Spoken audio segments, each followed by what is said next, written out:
জিলহজের প্রথম 10 দিনে আমাদের জন্য করণীয় কিছু কথা আমি ধারাবাহিকভাবে বলবো ইনশাআল্লাহ।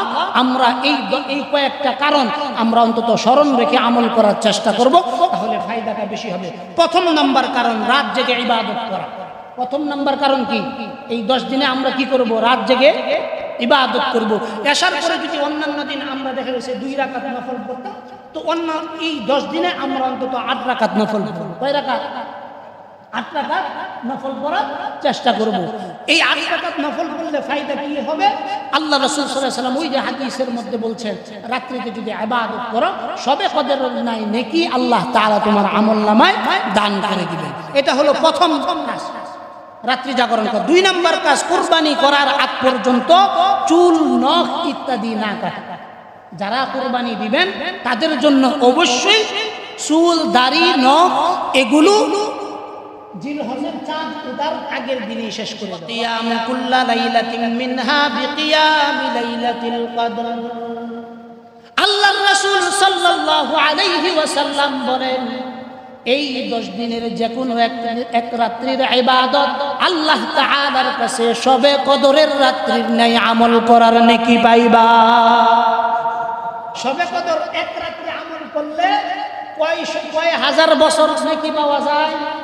জিলহজের 1 তারিখ থেকে নিয়ে আপনি 9 তারিখ অর্থাৎ ঈদের রাত্রি পর্যন্ত, যেদিন 10 তারিখে চাঁদ উঠবে ওই দিন পরের দিন আমরা ঈদ করব, ওই রাত্রি পর্যন্ত আমরা যে কোনো একদিন যদি আমরা ইবাদত করি, আল্লাহর রাসূল বলেন ওয়া কিয়ামু কুল্লা লাইলাতিন মিনহা, আল্লাহর রাসূল বলেন এই 10 দিনের যে কোনো এক রাত্রিতে যদি তুমি ইবাদত করো বিকিয়ামি লাইলাতিল কদর, আল্লাহর রাসূল বলেন শবে কদরের মতো নেকি আল্লাহ তাআলা তোমার আমলনামায় দান। বাইহাকি শুআবুল ঈমান 3 নম্বর খণ্ডের হাদিসটি 355 নম্বর হাদিসে আল্লাহর রাসূল এই ফজিলত আমাদের জন্য বরাদ্দ করেছেন। এখন আপনারা বলেন এই 10 দিন কি আমরা ওইভাবে অন্যান্য বছর যেইভাবেই কাটাইছি না কাটাইছি, এই 10 দিন কি আমরা একটু এই বছর থেকে গুরুত্ব দিয়ে কাটানোর চেষ্টা করব ইনশাআল্লাহ। দুনিয়া আল আশর, আল্লাহ রাসূল সাল্লাল্লাহু আলাইহি ওয়াসাল্লাম বলেন দুনিয়ার সর্বোত্তম দিনগুলো হলো জিলহজের প্রথম 10 দিন। জোরে বলেন সুবহানাল্লাহ। এই 10 দিনের ফজিলত কি জন্য হলো জিজ্ঞাসা করা হলো আল্লাহর রাসূল সাল্লাল্লাহু আলাইহি ওয়াসাল্লামকে, কিলা ওয়ালা মিথলাহুন্না ফি সাবিলিল্লাহ। আল্লাহ রাসূল সাল্লাল্লাহু আলাইহি ওয়াসাল্লাম যখন বললেন যে জিলহজ মাসের 10 দিন প্রথম 10 দিন আল্লাহ তাআলার কাছে অনেক বেশি প্রিয় এবং সবচেয়ে গুরুত্বপূর্ণ দিন, তখন সাহাবায়ে কেরামদের মধ্যে কেউ জিজ্ঞাসা করলো, ইয়া রাসূলুল্লাহ, তাহলে কি যারা আল্লাহর রাস্তায় জিহাদ করে তাদের চাইতেও কি তারা উত্তম যারা এই জিলহজের 10 দিন আমল করে? আল্লাহর রাসূল উত্তর দিয়েছেন, ক্বালা ওয়ালা মিথলাহুন্না ফি সাবিলিল্লাহ ইল্লা রাজুলুন গফারা ওয়াজহুহু বিত্তুরাব। আল্লাহ রাসূল সাল্লাল্লাহু আলাইহি ওয়াসাল্লাম বলেন ওই ব্যক্তির জন্য না যেই ব্যক্তি যুদ্ধের ময়দানে যুদ্ধ করতে করতে তার চেহারা মুবারক শরীর মুবারকের মধ্যে ধুলোয় দূষিত করে নিজেকে আল্লাহর রাস্তায় শাহাদাতের মর্যাদায় নিজেকে বুলন্ডিত করেছেন, ওই রকম মুজাহিদ ছাড়া জিহাদের চাইতেও এই প্রথম 10 দিনের আমল আল্লাহ তাআলার কাছে অনেক বেশি উত্তম। জোরে বলেন সুবহানাল্লাহ। অন্য বর্ণনায় হযরত জাবের বলেন, মা মিন আইয়ামিন আফদালু ইনদাল্লাহ মিন আইয়ামি আশরি যিল হিজ্জা। হযরত জাবের রাদিয়াল্লাহু তাআলা আনহু বলেন জিলহজের 10 দিনের চেয়ে কোনো দিনই আল্লাহ তাআলার নিকট অতি উত্তম না, যত উত্তম হলো জিলহজের প্রথম 10 দিন। সহিহ ইবনে হিব্বান হাদিস নম্বর 2842 নম্বর হাদিস। এই যে এই হাদিসগুলো নিয়ে আলোচনা করা হলো এবং আয়াতের উপর আলোচনা করা হলো, এগুলোর মূল সারাংশ যেটা আমরা পাইলাম, এই 10 রাত্রির মর্যাদা, এই 10 দিনের মর্যাদা আল্লাহ তাআলার কাছে অনেক বেশি। আপনারা বলেন বিগত দিনে এই 10 দিনের মর্যাদা যে এত বেশি, এই জিনিসটা কি ইতিপূর্বে আমরা আরো কখনো কি জেনেছি যে এই 10 দিনের মর্যাদা এত বেশি? বলেন এই 10 দিনের মর্যাদা যে আল্লাহ তাআলার কাছে এত বেশি, এটা কি ইতিপূর্বে আমরা জানতাম কখনো? না। যেহেতু আমরা জানি না, এখন জানতেছি, এই 10 দিনকে আমরা গুরুত্বের সহিত আমল করার চেষ্টা করব ইনশাআল্লাহ।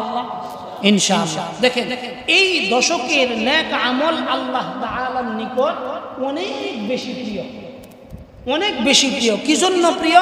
কোরআন এবং হাদিসে আশারায়ে জিলহজের উপরোক্ত বৈশিষ্ট্য ও বিশেষ তাৎপর্যের কথা যেমন বর্ণিত হয়েছে, তেমনি এই দশকের আমল ইবাদত বন্দেগীর বিশেষ ফজিলত আল্লাহ তাআলা এবং তার রাসূল সাল্লাল্লাহু আলাইহি ওয়াসাল্লাম অত্যন্ত গুরুত্বের সাথে এই সওয়াবের বর্ণনাগুলো দিয়েছেন।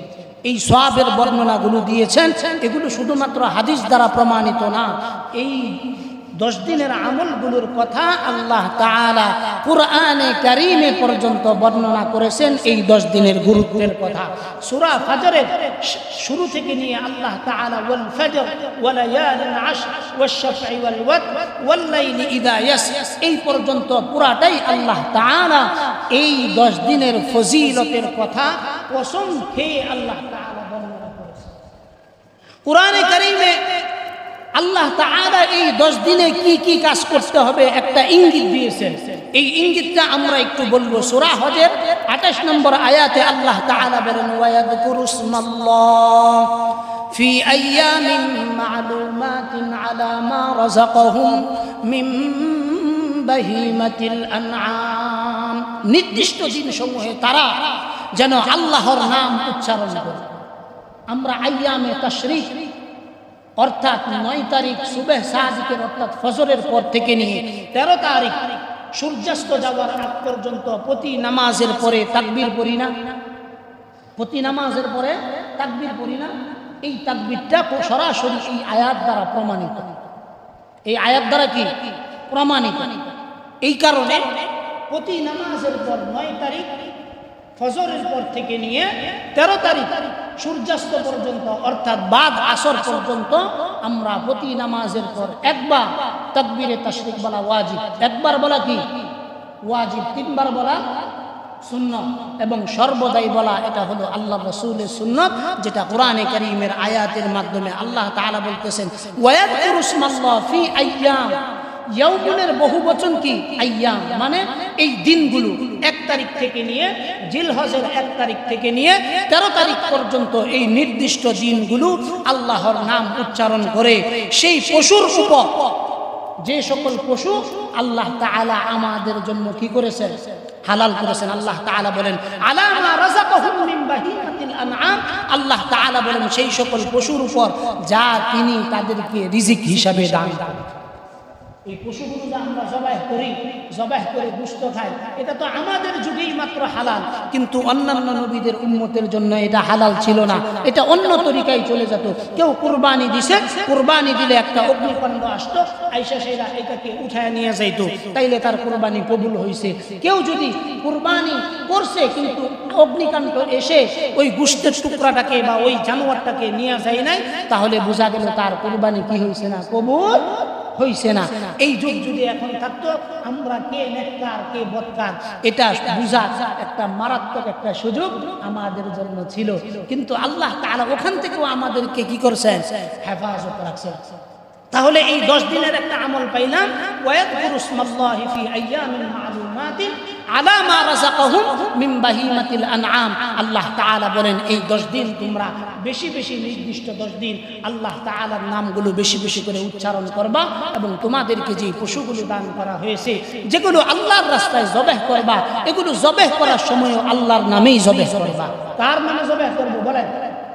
আল্লাহর নামে জবাই করব। ইমাম বুখারী রাহমাতুল্লাহ আলাইহি বলেন, হযরত ইবনে আব্বাস বলেছেন সুনির্দিষ্ট দিনসমূহ দ্বারা জিলহজের 10 দিনকেই আল্লাহ তাআলা উদ্দেশ্য করেছেন। জিলহজের 10 দিনকেই আল্লাহ তাআলা কি করেছেন? উদ্দেশ্য করেছেন। এইজন্য এই 10 দিন আমরা বেশি বেশি করে তাকবীরে তাশরিক করব ইনশাআল্লাহ। তাকবীরে তাশরিক কয়বার? প্রথম 3 বার আল্লাহু আকবার বলবো। কয়বার বলবো বলেন? আল্লাহু আকবার, আল্লাহু আকবার, আল্লাহু আকবার। কয়বার বললাম? লা ইলাহা ইল্লাল্লাহ, আল্লাহু আকবার, আল্লাহু আকবার, ওয়ালিল্লাহিল হামদ। প্রথম কয়বার বলছি আমরা? আগে কয়বার বলতাম? 2 বার। আমরা কয়বার বলতাম? হাদিসে মন্থন করলে পাওয়া যায় 3 বার করে পড়তে হবে। কয়বার? আল্লাহু আকবার, আল্লাহু আকবার, আল্লাহু আকবার। কয়বার বললাম? লা ইলাহা ইল্লাল্লাহ। যখন লা ইলাহা ইল্লাল্লাহ পড়ব তখন মনে শাহাদাতের আঙ্গুলি দিয়ে এভাবে আসমানের দিকে শাহাদাত আঙ্গুলি একটু ইশারা করব, লা ইলাহা ইল্লাল্লাহ, নাই আল্লাহ ছাড়া কোনো মাবুদ, ইবাদতের উপযুক্ত আর কোনো ইলাহ নাই, একমাত্র ইলাহ কে? জোরে বলতে হবে, একমাত্র ইলাহ কে? আল্লাহ। এটা মনে মনে ইশারা করতে হবে, আঙ্গুল দিয়ে ইশারা করতে হবে।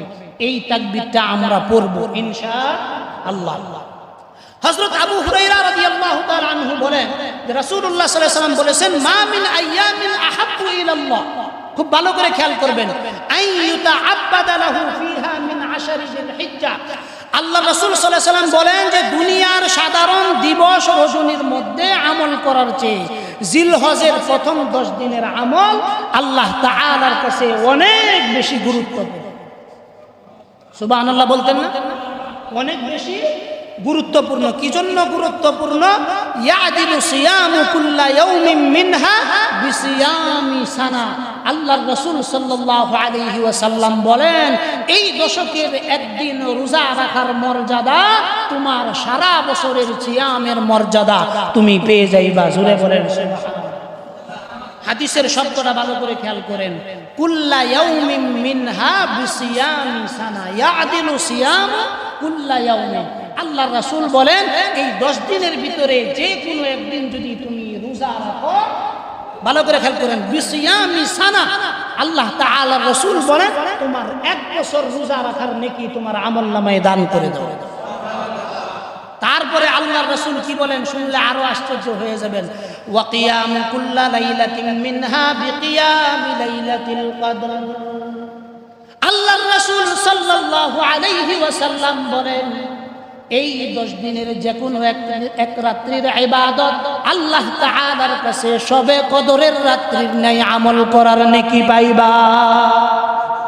শবে কদর এক রাত্রি আমল করলে কয় হাজার বছর নেকি পাওয়া যায়? 1000 বছর। কয় হাজার বছর? 1000 বছর, 1000 মাস সে নেকি পাওয়া যায়। 1000 মাস কত বছরে হয়? 83 বছর 4 মাস। 83 বছর 4 মাস।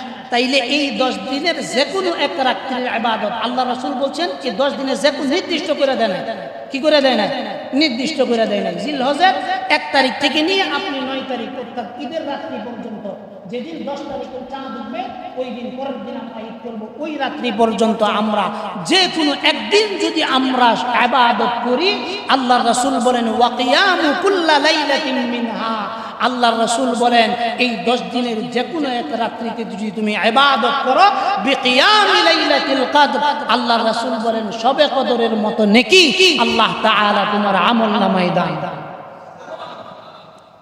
বাইহাকি শুআবুল ঈমান 3 নম্বর খণ্ডের হাদিসটি 355 নম্বর হাদিসে আল্লাহর রাসূল এই ফজিলত আমাদের জন্য বরাদ্দ করেছেন। এখন আপনারা বলেন, এই 10 দিন কি আমরা ওইভাবে অন্যান্য বছর যেইভাবেই কাটাইছি না কাটাইছি, এই 10 দিন কি আমরা একটু এই বছর থেকে গুরুত্ব দিয়ে কাটানোর চেষ্টা করব ইনশাআল্লাহ?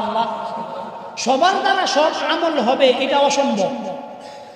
যাদেরকে আল্লাহ তাআলা হেদায়েত দিবেন কেবলমাত্র তারাই নেকির কাজ করতে পারবে। তারাই কি করতে পারবে? নেকির কাজ করতে পারবে। যাদেরকে আল্লাহ তৌফিক দিবেন না, তার বাবারও ক্ষমতা নাই নেকির কাজ করা। নেকির কাজ করতে গেলে আল্লাহর তৌফিক লাগে, হেদায়েত লাগে, সুযোগ লাগে, নৈকট্য অর্জন লাগে। এগুলো সবার কিসমতে নসিব হয় না। যাদের কিসমতে নসিব হয় তারাই সেজদার মধ্যে লুটায়া পড়তে পারে। আর যেই ব্যক্তি সেজদার মধ্যে লুটায়া পড়তে পারে, আল্লাহ তাআলা বলেন ফাসজুদ ওয়াকতারিব, সেজদা দিবা, সঙ্গে সঙ্গে আমি বান্দা তোমার নিকটবর্তী চলে আসব, অথবা তুমি আমার নিকটবর্তী চলে আসবে। কথা কি আমার বুঝছেন? এখন এই 10 দিন আমরা একটু গুরুত্বের সহিত ইনশাআল্লাহ আমল করার চেষ্টা করব। জিলহজের প্রথম 10 দিনে আমাদের জন্য করণীয় কিছু কথা আমি ধারাবাহিকভাবে বলবো ইনশাআল্লাহ। আমরা এই কয়েকটা কারণ আমরা অন্তত স্মরণ রেখে আমল করার চেষ্টা করব, তাহলে ফায়দাটা বেশি হবে। প্রথম নাম্বার কারণ রাত জেগে ইবাদত করা। প্রথম নাম্বার কারণ কি? এই 10 দিনে আমরা কি করব? রাত জেগে ইবাদত করব। এশার পরে যদি অন্যান্য দিন আমরা দেখা গেছে 2 রাকাত নফল পড়তাম, তো অন্য এই 10 দিনে আমরা অন্তত 8 রাকাত নফল পড়ব। কয় রাকাত? 8 রাকাত নফল পড়ার চেষ্টা করব। এই 8 রাকাত নফল পড়লে ফায়দা কি হবে? আল্লাহ রাসূল সাল্লাল্লাহু আলাইহি ওয়াসাল্লাম ওই যে হাদিসের মধ্যে বলছেন, রাত্রিতে যদি ইবাদত করো সবে কদরের নাই নেকি আল্লাহ তাআলা তোমার আমলনামায় দান করে দিবেন। এটা হলো প্রথম কাজ, রাত্রি জাগরণ করা। 2 নম্বর কাজ, কুরবানি করার আগ পর্যন্ত চুল নখ ইত্যাদি না কাটা। যারা কুরবানি দিবেন তাদের জন্য অবশ্যই চুল দাড়ি নখ এগুলো জিলহজের চাঁদ ওঠার আগের দিনেই শেষ করে দেওয়া। আগের দিনে কি করে দেওয়া? কাটাকাটির কাজ শেষ করে দেওয়া। এটা গত বছর আলোচনা করছি, এটা মোটামুটি সবাই জানেন। এখন আজকে আমরা আলোচনা করবো এটা কি যারা কুরবানি দিবে শুধুমাত্র তাদের জন্য না সকলের জন্য? এই বিষয়টা একটু 3 মিনিট আমরা আলোচনা করব। সকলেরই আল্লাহ তাআলা এটার ভিতরে নেকি রাখছেন, একটু বুঝলেই ইনশাআল্লাহ আমাদের জন্য সহজ হবে। হযরত উম্মে সালমা রাদিয়াল্লাহু তাআলা আনহা থেকে বর্ণিত, তিনি বলেন আন্না রাসূলুল্লাহ সাল্লাল্লাহু আলাইহি ওয়াসাল্লাম ইযা রাআইতুল হিলাল যিলহিজ্জাহ, হযরত আম্মা জান উম্মে সালমা রাদিয়াল্লাহু তাআলা আনহা বলেন, নবী করিম সাল্লাল্লাহু আলাইহি ওয়াসাল্লাম বলেন, যখন জিলহজের দশক শুরু হবে তখন তোমাদের মধ্যে যে কুরবানি করবে সে যেন তার চুল নখ না কাটে। সে যেন তার চুল নখ এগুলো কি না করে, না কাটে। তার মানে কি করতে হবে? ওয়া আরাদা আহাদুকুম আন ইউদহিয়া ফালইউমসিক আন শা'রিহি ওয়া আযফারি। আল্লাহ রাসূল বলেন এই 10 দিনে তোমরা চুল দাড়ি নখ কোনো কিছুই কাটবা না। তাহলে কি করবা? জিলহজের চাঁদ ওঠার আগের দিন অর্থাৎ শাওয়াল, দিলকাদ মাসের সর্বশেষ দিন তোমরা চুল দাড়ি নখ এগুলো যা আছে এগুলো কেটে কি করে দিবা? শেষ করে দিবা। চাঁদ ওঠার পরে যেন আমাদের আর এগুলো কাটার কি না কোনো প্রয়োজন না পড়ে। এই হাদিসটি তিরমিজি শরীফের 1530 নম্বর হাদিস। এই হাদিসে হযরত উম্মে সালামা রাদিয়াল্লাহু তাআলা আনহা বলেন যে আল্লাহ রাসূল সাল্লাল্লাহু আলাইহি ওয়াসাল্লাম যখন জিলহজের প্রথম দশক উপস্থিত হইতো তিনি সবাইকে ঘোষণা দিতেন এবং বলতেন যে জিলহজের দশক এসে গেছে, এখন যারা কুরবানি দেবা তারা হাতের নখ মুছ দাড়ি এগুলো কোনো কিছু কাটবা না। কোন সময় কাটবা? যখন তোমরা পশু জবেহের কাম শেষ হবে, কুরবানির গোশত বন্টনের কাজ শেষ হবে, তারপরে আস্তে করে তোমরা এগুলো হাত পায়ের নখ চুল এগুলো কেটে নিবা ইনশাআল্লাহ। এটা হলো আমভাবে যারা কি করবে কুরবানি দিবে। এই হাদিসের উপর ভিত্তি করে ফকিহগণ কুরবানি করার জন্য চুল নখ না কাটাকে মুস্তাহাব বলেছে। তবে এখানে একটা কথা আছে, অন্য হাদিসে এসেছে আল্লাহ রাসূল সাল্লাল্লাহু আলাইহি ওয়াসাল্লাম বলেন, আব্দুল্লাহ ইবনে আমর রাদিয়াল্লাহু তাআলা থেকে বর্ণিত, তিনি বলেন যে নবী করিম সাল্লাল্লাহু আলাইহি ওয়াসাল্লাম বলেছেন আমাকে কুরবানি দিবসে ঈদ পালনের আদেশ করা হয়েছে যা আল্লাহ এই উম্মতের জন্য নির্ধারিত করেছেন। তো এক সাহাবী আরজ করলেন, ইয়া রাসূলুল্লাহ যদি আমার কাছে একটি মানিহা থাকে। মানিহা কি? এটা আরেকদিন বলবো, এটা এক মিনিটে বলার জিনিস না, এটা 2-4 মিনিটে বুঝায় বলার জিনিস। মানিহা অর্থাৎ অন্যর থেকে নেওয়া দুগ্ধ দানকারী একটা উটনি। দুগ্ধ দানকারী একটা কি আছে? উটনি আছে। এই উটনিটা আমার কাছে আছে, আমি কি তাকে কুরবানি করতে পারি? নবী করিম সাল্লাল্লাহু আলাইহি ওয়াসাল্লাম বললেন না, তবে তুমি চুল নখ মুছ এগুলো কাটবে না, নাভির নিচের পশমগুলো কি করবে না, কাটবে না। তো আল্লাহ রাসূল সাল্লাল্লাহু আলাইহি ওয়াসাল্লামকে আব্দুল্লাহ ইবনে আমর বললেন, ইয়া রাসূলুল্লাহ আমি তো কুরবানিও করব না, তাহলে আমার এগুলো কাটবো না কি জন্য? আল্লাহ রাসূল সাল্লাল্লাহু আলাইহি ওয়াসাল্লাম বলেন যে এটাই আল্লাহর দরবারে তোমার কুরবানি বলে গণ্য হবে। তাইলে বুঝা গেল যারা কুরবানি দিবে তারা তো কাটবেই না, যারা কুরবানি দিবে না তারাও কি করবে না, কাটবে না। এই হাদিসটি কোথায় আছে? সুনানে আবু দাউদের হাদিস নাম্বার 2789 নম্বর হাদিস। এই হাদিসে আল্লাহ রাসূল সাল্লাল্লাহু আলাইহি ওয়াসাল্লাম হযরত জাবের আব্দুল্লাহ বিন আমর রাদিয়াল্লাহু তাআলা আনহুকে বলতেছেন যে তোমার কাছে যেই মানিহা আছে অর্থাৎ দুগ্ধপুষ্য যে উটটা আছে, এই উটটা কি আমি কুরবানি করতে পারবো কিনা? আল্লাহ রাসূল বলেন তোমার এটা কুরবানি করার প্রয়োজন নেই, তবে তুমি এটা করতে পারো, তোমার হাতের নখ পায়ের নখ চুল দাড়ি এগুলো কাটা থেকে বিরত থাকবা। তো আব্দুল্লাহ ইবনে আমর বললেন, ইয়া রাসূলুল্লাহ আমি তো কুরবানি করব না। আল্লাহ রাসূল বললেন তোমার কুরবানি করতে হবে না, তুমি যদি চুল দাড়ি নখ এগুলো কাটা বন্ধ করে দাও তাহলে কুরবানি দাতারা যে নেকি পাবে তুমিও সমপরিমাণ নেকি পাইবা। তাইলে আমাদেরও নেকি করার কি আছে? যারা গরিব আছে তাদেরও নেকি করার একটা সুযোগ আল্লাহ তাআলা করে দিয়েছেন। এটা আমরা মনে করে ইনশাআল্লাহ আমরা কি জানি বলে এটা জিলকদে 29 তারিখ 28 তারিখ বা 30 তারিখে আমরা এই হাত পায়ের নখ এগুলো কেটে দিব, যেন আমরা জিলহজের চাঁদ ওঠার পর থেকে কুরবানির ঈদে আসার আগ পর্যন্ত আমাদের চুল দাড়ি নখ এগুলো যেন কাটতে না। ইনশাআল্লাহ পারবো তো ইনশাআল্লাহ। 3 নাম্বার, ঈদের দিন সারা বাকি 9 দিন রোজা রাখা। প্রথম নাম্বার আমল কি বলছিলাম? প্রথম আমল কি বলছিলাম? রাত জেগে ইবাদত করা। স্মরণ রাখেন, প্রথম আমল কি বলছিলাম? রাত জেগে ইবাদত করা। 2 নাম্বার, চুল কুরবানি দেওয়ার আগ পর্যন্ত চুল দাড়ি নখ না কাটা। 3 নাম্বার, আল্লাহ রাসূল বলেন ঈদের দিন সারা বাকি 9 দিন কি রাখা? রোজা। ঈদের দিন সারা বাকি 9 দিন কি রাখা? রোজা রাখা। ইতিপূর্বে কি আমরা কেউ রোজা রাখছি? এই বছর রাখবো তো ইনশাআল্লাহ। এই বছর আমরা রাখবো ইনশাআল্লাহ। আল্লাহ তাআলা যেন আমাদেরকে রাখার তৌফিক দান করেন। দেখেন হাদিসে আল্লাহ রাসূল সাল্লাল্লাহু আলাইহি ওয়াসাল্লাম কি বলেন? হাদিসে আল্লাহ রাসূল সাল্লাল্লাহু আলাইহি ওয়াসাল্লাম বলেন যে হযরত হাফসা রাদিয়াল্লাহু তাআলা আনহু বলেন, আরবাউ লাম ইয়াকুন ইয়াদআহুন্না নবী সাল্লাল্লাহু আলাইহি ওয়াসাল্লাম। 4টি আমল নবী করিম সাল্লাল্লাহু আলাইহি ওয়াসাল্লাম কখনো ছাড়তেন না। কয়টা আমল? কয়টা আমল? 4টা আমল। নাম্বার 1, সিয়ামু ইয়াউম আশুরা। প্রথম নাম্বার আমল হলো আল্লাহ রাসূল সাল্লাল্লাহু আলাইহি ওয়াসাল্লাম আশুরার রোজা কখনো ছাড়তেন। এই যে স্মরণ রাখার বিষয়, যে এখন যে হাদিসটা বলতেছি এটা স্মরণ রাখার বিষয়। সিয়ামু ইয়াউম আশুরা, প্রথম নাম্বার জিনিস যেটা আল্লাহ রাসূল জীবনে কখনো ছাড়েন নাই সেটা হলো কিসের রোজা? আশুরার রোজা। 2 নাম্বার,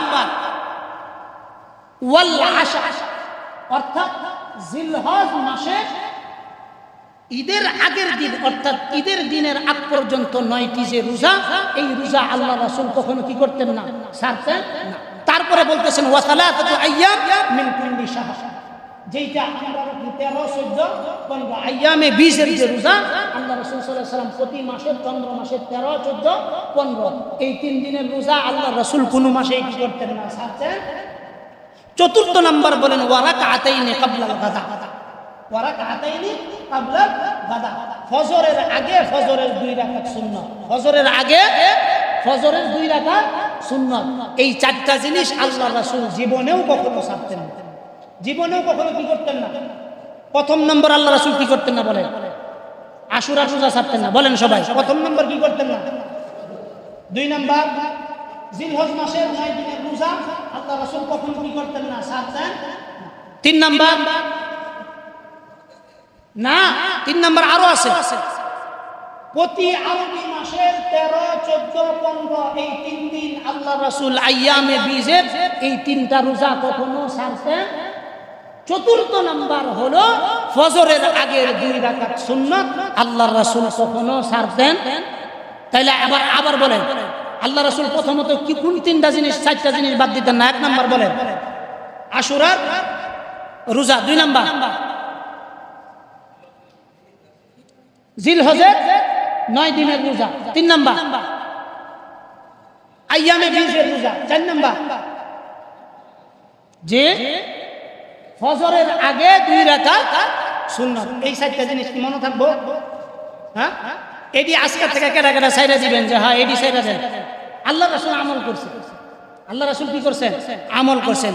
হাদিস কি কই আইছে এটা একটু কইয়া দিই। সুনানে নাসাই হাদিস নম্বর 2416 নম্বর হাদিস। 2416 নম্বর হাদিস। এই হাদিসে আল্লাহ রাসূল হযরত আম্মা জান হাফসা থেকে বর্ণনা করেন যে আল্লাহ রাসূল এই 4টি কাজ কখনো ছাড়তেন না।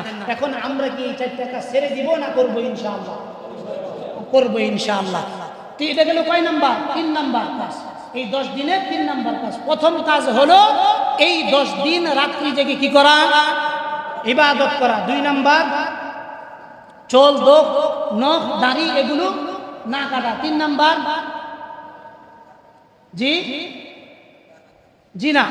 3 নাম্বার কি? ঈদের দিন সারা বাকি 9 দিন কি রাখা? রোজা রাখা। 4th নাম্বার হলো বিশেষভাবে 9 তারিখের রোজা। বিশেষভাবে কয় তারিখ? আমরা যেহেতু কর্মস্থলের মানুষ, কর্ম করি, বিভিন্ন গার্মেন্টস শ্রমিক ইত্যাদিতে আমরা মেহনত করি, তো একাধারে আমাদের পক্ষে এই 9 দিন রোজা রাখা কি না পসিবল না, সম্ভব না অনেকের ক্ষেত্রে।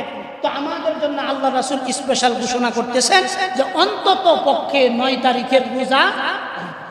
9 তারিখ মানে আমাদের এখানে 9 তারিখ। কোথাকার 9 তারিখ? আমাদের এখানে 9 তারিখ। হ্যাঁ, কেউ যদি আরাফার দিনের রোজা আপনি রাখতে পারেন, ইচ্ছা করলে আমাদের এখানে 8 তারিখ এবং 9 তারিখ 2 দিন আপনি রোজা রাখতে পারেন, কোনো কি নাই, সমস্যা এই 2 দিন আপনি ইচ্ছা করলে কি করতে পারবেন? রোজা রাখতে পারবেন। এই রোজা রাখলে একটা ফায়দা আছে না? ফায়দা আছে না? এই ফায়দাটা এখন একটু জানেন, পরে ইনশাআল্লাহ আমরা সামনে আলোচনা করতেছি। রাসূলুল্লাহ সাল্লাল্লাহু আলাইহি ওয়াসাল্লাম বলেন, সিয়ামু ইয়াউম আরাফা আহতাসিবু আলা আল্লাহ আন ইউকাফফিরা সানাতাল্লাতী ক্বাবলাক ওয়াস সানাতাল্লাতী বা'দা। আল্লাহ রাসূল সাল্লাল্লাহু আলাইহি ওয়াসাল্লাম বলেন, আরাফার দিনের 9 তারিখের রোজার বিষয়ে আমি আল্লাহর নিকট আশাবাদী যে তিনি এর দ্বারা বিগত 1 বছরের এবং আগামী বছরের গুনাহগুলো আমার উম্মতের জন্য মাফ করে দিবেন। ভালো করে খেয়াল করেন, পিছনে 1 বছর যা করছি এটা মাফ, সামনে যা করান এটাও মাফ। গত বছর আমি এই কথা কইছিলাম যে 1 বছর খেচ্ছা গুনাহ করবে, কি করবা? খেচ্ছা গুনাহ করবে। এখন আপনি কইতেন যে খেচ্ছা গুনাহ করেন মানে হুজুর আল্লাহর রাসূল কইছে মাফ, না আমার মতো ব্যক্তির কি কথা? আল্লাহর রাসূল কইছে মাফ, তার মানে মাফ মাফি। এখানে কি নাই, কোনো সন্দেহের অবকাশ এখন আসে।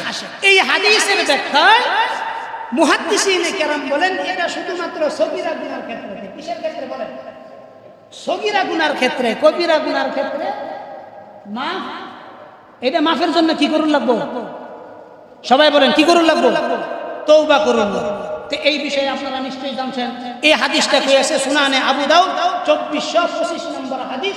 এই হাদিসে আল্লাহর রাসূল বলেন যে কোনো ব্যক্তি যদি আরাফার দিনে অর্থাৎ 9 তারিখে জিলহজের 9 তারিখে রোজা রাখে, আল্লাহর রাসূল বলেন আমি আশাবাদী আল্লাহ তাআলা তার বিগত 1 বছরের এবং সামনের 1 বছর সর্বমোট মিলায় কয় বছর হইল?